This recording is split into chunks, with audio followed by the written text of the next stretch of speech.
A Trump appointed sided with freedom today. Our chief White House correspondent, Jim Acosta, is now back in. And that press room breathed a sigh of relief, I would assume, in many instances, because they now know something certain about their own ability to engage. But the president is not backing down. What happens next? Let's bring in Corey Lewandowski. It's good to have you here, former Trump campaign manager, certainly understand the head and the intentions of the president, and co-author of Trump's Enemies. Should have been a whole chapter on me in that book, given by what I hear from you guys, but nothing.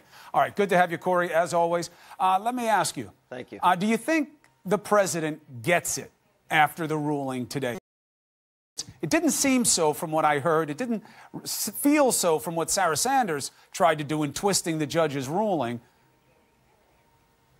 No, look, I think the president absolutely understands what the judge said, and the judge said that this was not an issue of the First Amendment, to be clear. This was an issue of due process, and it's my understanding, and I'm not an attorney, that the judge reissued the hard-pass press credential to the CNN correspondent on the fact that he was not given a due process for that removal. And so what the White House has said they're going to do is they're going to put a series of policies and procedures in place which will dictate what the rules are in the press room. That doesn't mean you can't ask questions. That doesn't mean you have to only ask one question at a time. But it does mean there will be a process in place. And if you don't follow that process, then they will have the opportunity for the recourse of removing the press pass. Maybe. So what's very important, Chris. Maybe. Yeah, but what's very, very important tonight, CBS White House correspondent Major Garrett, who I have great respect for, said there is no absolute path for the free press just to have no decorum in the room. And this is a man who's covered the White House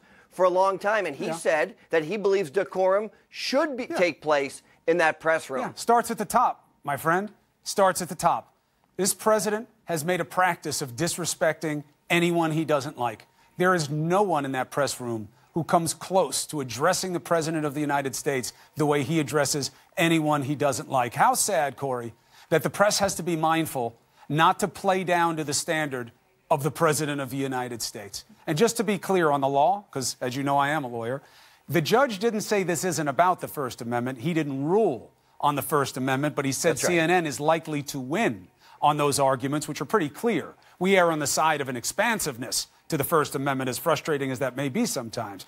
He ruled on the Fifth Amendment because this was a TRO and there was no process. The president violated two amendments, in my opinion, here. One was ruled on today, but the bigger point is the one you're making. Decorum. The president says we should have decorum. When in the last 2 weeks he's gone after black female journalists, he's gone after white journalists, he's gone after anybody he doesn't like, he calls them the ugliest names in the world. And now you're going to say that Major Garrett from CBS says that there should be no absolute free pass? Nobody ever said there should be. But there shouldn't be for the president either, Corey. Shouldn't he act better than he does? Well, look, Chris, what I think you have to remember is the president has no obligation to hold a press conference. He has no obligation to call on individuals. But when you start a question to the president with, I'm going to challenge you, which is how Jim started the question. They asked him to hand the microphone off. Look, Jim can ask any question. He's had the opportunity to ask the president hundreds of questions over the course of the last 3 or 4 years. This president answers hard questions. Sometimes. But I think they can, these questions, often these not, questions won't and come all on here. questions, all questions can be asked in a manner which is at least respectful how can you talk about Jim to the Acosta, office of the president. How can you talk about Jim Acosta or anyone without first manning up and saying, look, the president's got to change the way he speaks. I'm going to challenge you is a triggering phrase when the president of the United States says you're a nasty person, you're a bad person, you're the enemy of the people. Look, come on, Corey. It's not even a close call, and you know it.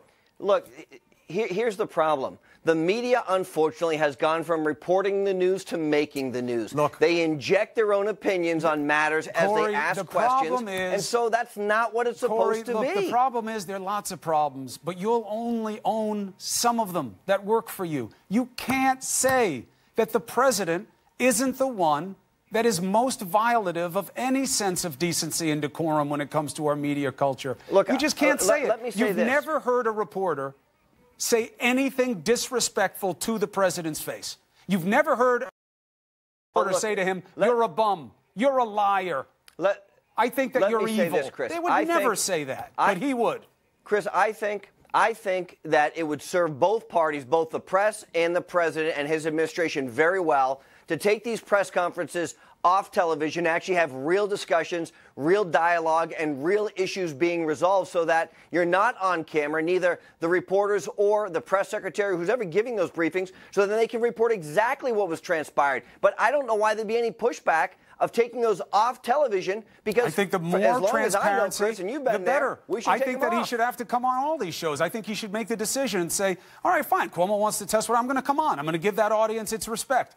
You know, I think a lot of things should happen. All we can control is what has to happen. And that's what the law is about. And the law was clear here. The president can't pull a pass because he doesn't like what you're asking him. He'd like to. He said it again, too. I'm going to make up rules, and if he misbehaves, we'll throw him out. No, it's not going to happen. You don't get to judge behavior that way. The rule for the Secret Service, the rule for the Secret Service is whether or not you're a security risk, not that you're a risk to his political health. It's too bad that we're now in a day and age where we have to put specific rules in place so that we don't have to. decorum He in the wants press to. room. Well, because he pulled the press pass of somebody that he didn't like. You cannot have a Nobody's done that. Chris. It's not a free-for-all. Chris, you cannot have a free-for-all. You can't do that. It's one guy who refused to give up the microphone. He was asking a question, and you sent the intern to take the microphone. Right, and you can criticize how he handled it or not, but you pull his pass? You pull his pass? I'm not disagreeing with you, look, but what I'm telling you is when the judge said that he was not given due process, and the judge has ruled on that. He's now been reinstated. Well, he's now been reinstated into the press pool. He's now has his access back to the White House. Why did it take a court of law for the president to do the right thing?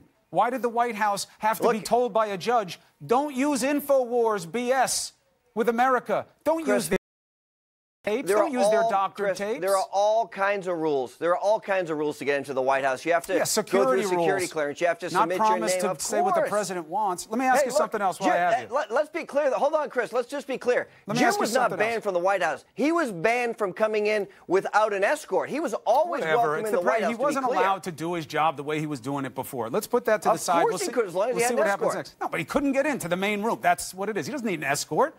He doesn't need an escort. He's a journalist. He goes in, he gets his badge. He's like everybody else. He does his job. You like it? Fine. You don't like it? Too bad. That's freedom of the press. Let me ask you something, though. The president was saying today, I did all the answers to the questions myself. Lawyers didn't need to help me. It's all me. They were easy. Why doesn't he hand them in? Well, I think the president has met with his legal team. They've gone through, and I'm sure the president did answer the questions himself at the advice of his counsel. But let me tell you. Look, I've already said I'm not an attorney, but let me give you my political advice. I see absolutely no benefit of the president having a conversation with Bob Mueller, submitting questions. He's gone above and beyond what he's had to do, and he's willing to submit those questions because he knows there has been no collusion. There is no collusion between the Trump campaign. Hand the answers in. Chris, let's find out what the IG says as they're going through and what the FBI did. The Department of Justice Inspector General, who said that Andy McCabe and Jim Comey and Peter Strzok and Lisa Page he already and Bruce issued his report. All had a plan. They already issued their report. That's not true. What are you talking about? The IG came out with a report after a review of the FBI. Part of it. Part of that report is done. The criminal referral for Andy McCabe has not been followed up on. That's Jim true. Comey's lying to Congress called perjury has not been followed up on. Look, as it relates to Bob Mueller, this